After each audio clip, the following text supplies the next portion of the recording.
Do you know your identity? Not your name, not your role, not the version of yourself you learned to present to the world. The deeper question is this: who are you beneath everything you accumulated? What if the voice in your head is not who you are, but something you learned to repeat? Pause for a second. Right now, as you listen to these words, something in you is aware that you are listening. But what is that? Because thoughts appear automatically, memories appear automatically, reactions appear automatically. Even emotions can rise before you consciously choose them.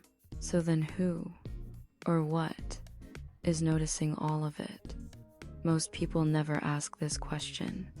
They inherit identities from parents, from culture, from fear, from survival.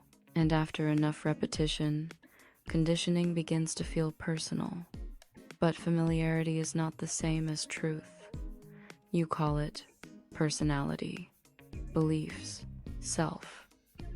But look closer. How much of you was consciously chosen?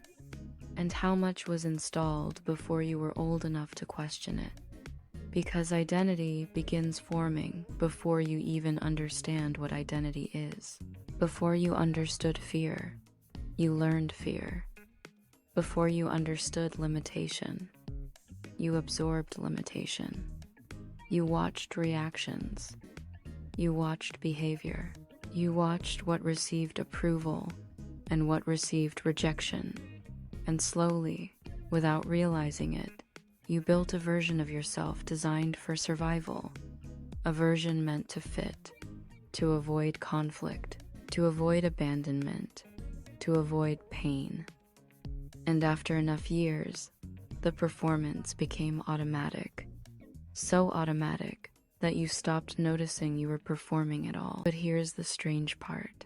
Modern psychology studies something called metacognition, the ability to observe your own thinking. And that changes everything.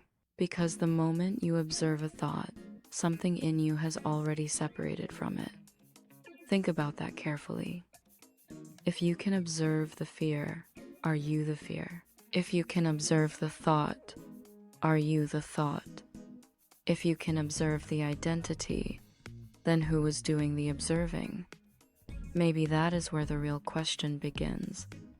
Not in the personality, not in the image, not in the labels, but in the awareness behind them.